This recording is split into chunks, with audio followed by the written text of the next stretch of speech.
Hello, this is Chris Berry, certified hypnotherapist working out of Calgary, Alberta, Canada. This is a recording of a radio talk show I did on May 22nd, 2016. I was interviewed by Whitney Deane of CHQR News Talk 770 AM radio for their Talk to the Experts show, and they were nice enough to provide me with the recordings, so I am uploading them for your listening pleasure. I basically talked to Whitney about hypnosis and basically working on promoting myself and mostly educating the audience about what hypnosis is all about. So here are those recordings. I've uploaded them in 4 parts. Enjoy. You're listening to Talk to the Experts on News Talk 770, and we are with hypnotherapist Chris Berry. You can find him chrisberryhypnosis.com, and that's Berry with an A. You can also call him at 403-630-3166. That's 403-630-3166. So, Chris, we've been talking a bit about the science behind hypnotherapy, and we left off where the mind can do amazing things, and we can now map and see where the mind is going when it's doing these amazing things like not being able to lift your arm up and things like that. So I guess what else has hypnotherapy been used for? Because I remember hearing about it possibly being used for pain management or even surgeries back in the day.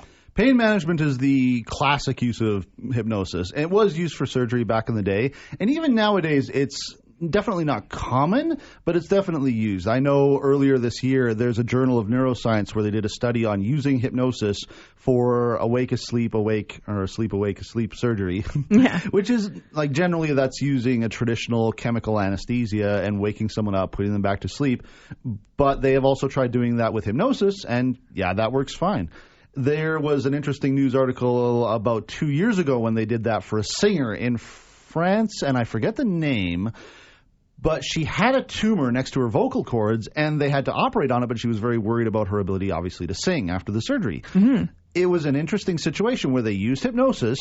That was the anesthesia. That was it. They operated, and she actually sang during her operation just to make sure her vocal cords were not being damaged in the process and that they were staying away from them and not harming them in any way. And again, not common, but a very good example of how it is actually a powerful tool and used in pain management. Hypnobirthing is another classic example.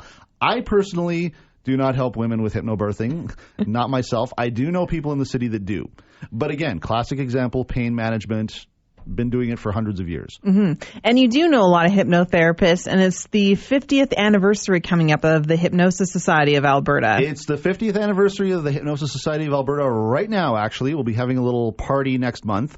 But that actually makes us older than the National Guild. So they've been in Alberta for quite a while. Mm-hmm. And yeah, there are hypnotists here. If people aren't aware, it's like, yeah, it's been around 50 years that organization has been here. Do you think there used to be, I don't want to say a stigma, but that people maybe don't always admit that they go to a hypnotherapist, and that's why they are around? You just don't hear about it very often? I don't know if people keep quiet about going to a hypnotist. I do know that there are some hypnotists who actually stay quiet about what they do because of the stigma. So they'll avoid the H word completely, and they'll say like, "Oh, I'm a results therapist," stuff like that. And so there are probably many people in the city who have been to a hypnotherapist and been hypnotized and have absolutely no idea because they thought that it was like walking around like a zombie or something like that. And it's like, no, it's just a basic therapy. So what does a session look like when someone comes in? What does it look like? Well, speaking for myself, the first time a person comes in, there's always an interview. Now, the real strength of hypnotherapy is that it's very client-centric. I'm going to tailor the session and the therapy and what we do to what the person is coming in specifically. So I need to know what that is. Mm-hmm. That interview is very important. Then there's a pre-talk because people need to know that it's not mind control. They're not going to tell me their PIN number and stuff like that. People worry about these things, and you got to let them know. No, you are 100% safe. Nothing bad is going to happen. You can trust. And also, I record all my sessions just for audio recording, just so people know, hey, everything's on the record. Even if you're worried, Yeah, you can hear the whole session afterwards. There's nothing to worry about. Yeah. And I always like to joke with people. It's like, listen, if this was mind control, I wouldn't be here right now. I'd be off in the Bahamas, getting money filtered to me by all my, hypno zombies. It's like, it doesn't work like that. So setting the expectations is important because, again, getting back to what we said before, if people are scared, if people are fearful, if they have the wrong expectations, it's not going to work. It's like the client does the therapy. I walk them through it. Mm-hmm. But if they have the wrong expectations, they're not going to do it very well. And then you're also teaching during your sessions some self-hypnosis as well so people can continue on after seeing you. Yeah, that's something that I think is very key because I don't want people coming back to me week after week. Mm-hmm. We like to joke that our greatest ambition for our clients is to never see them again. I want people to get that rapid change. And I do provide some long-term support, but teaching the client self-hypnosis is just standard at this point because why would you not want to be able to get rid of anxiety whenever you wanted to? Why would you not want to reinforce these things on your own without having to come to me and pay money for that? Mm-hmm. And really, self-hypnosis is also a huge other topic, and I'm sure people wonder, how can I do that? What's the best way? Really, the best way to learn self-hypnosis is to have someone hypnotize you. And then, you may see on the stage, people will be given suggestions like, whenever I snap my fingers and say the word sleep, you're out like a light, that sort of thing. Mm-hmm. Basically taking that trigger and just giving it to the client. So finding a way to give them a way that's like, okay, just drop into self-hypnosis whenever you want. Just kind of take a mental vacation, do what you got to do, focus on something positive or things like that, and then come back out feeling fine, free of anxiety, stuff like that. And that is an initial session thing. And the rest of the initial session is really just teaching them how to do it, doing some light therapy and just kind of building that rapport, showing them how to do it. And then in the second session is generally when we start really getting down into, what they came in for. Let's do that therapy. Let's get rid of this problem. Let's fix it. Yeah. Okay. So then how many sessions or so a person comes in for one specific problem? How many sessions does it take for them to deal with that one specific session with you? Generally, that's part of I mentioned before I do an interview at the beginning of every session. I also do a phone consultation to figure out exactly that because experience has taught me that I need certain numbers of sessions for certain issues. I'm going to ballpark and say usually 3. Mm-hmm. Most people only have to come in for 3 sessions, especially if it's anxiety related. While I'm talking with on the phone, maybe I'll need a few more, maybe I'll need a few less. I've had repeat clients come back to me for whole new issues, and it's been like, well, I don't need that introductory session, so let's just cut it off and save you some money and not have to do that one. Yeah. But, 3 sessions is usually an introductory session, get used to working together, light therapy, lay the groundwork for the therapy. Second session is really getting into the meat and potatoes of it, fixing the issue, retraining that mind, changing that programming, like we were saying at the beginning. And the third session is really just follow-up. So if we miss something in the second session, fix it. If a new challenge came up or something came up that we hadn't thought of, deal with it, or just kind of wrap a bow on it and call it good. And I'll offer them reinforcement sessions at a discount later, or I record self-hypnosis recordings if it's helpful, and that's kind of tied into the price. But the objective is 3 sessions, you're done. Okay. Yeah. And do you also make sure that you and your client are a fit when they come in? That's something I'll usually figure out over the phone. Yeah. And sometimes people will come in where it'll be an issue. Maybe I don't have as much experience with it, and I'll refer them to someone else. Mm-hmm. Maybe I'll just feel like the motivation isn't there because it is something they have to do. And, it's not rare for me to just kind of say no and not take a client in because if I get an impression for someone that it's not a bad fit, either them and me are not a bad fit or them and hypnosis are not a bad fit, it's like, you know what? I don't want to waste your time. I don't want to waste your money. Let's, think of a different way to do this. Yeah. Yeah. Okay. Well, and I'm going to talk to you about my own session because Chris was nice enough to do a little bit of a session to show me what inductions are like and to show me what self-hypnosis is like.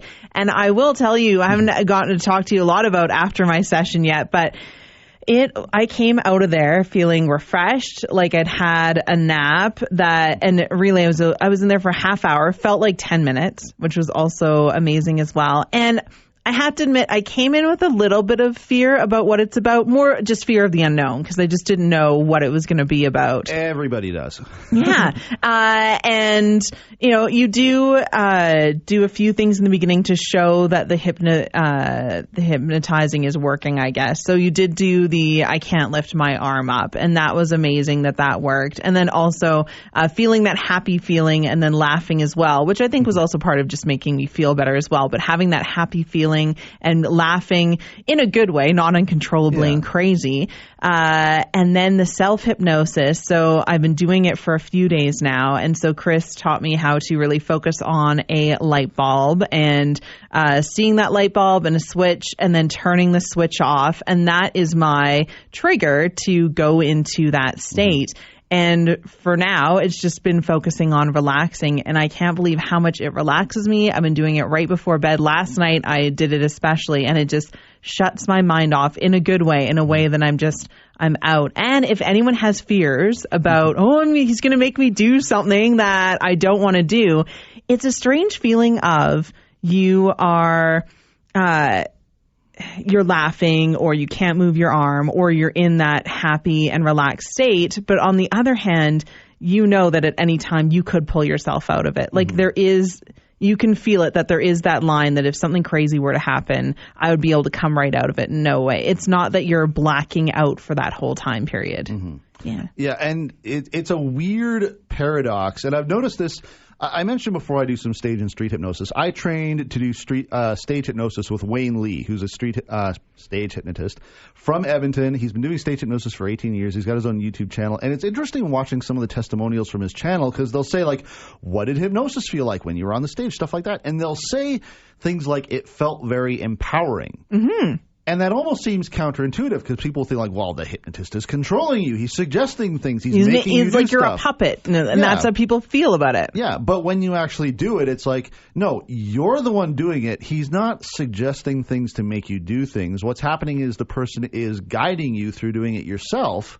And if it seems weird that you can do things like your arm is stuck or you're laughing uncontrollably, it's like, well, wouldn't you like to have so much self-control that you can just decide your emotions? Wouldn't it be nice to just decide, hey, you know what, I'm going to feel good for no reason just because I can? Wouldn't it be nice to just have that control over your thoughts?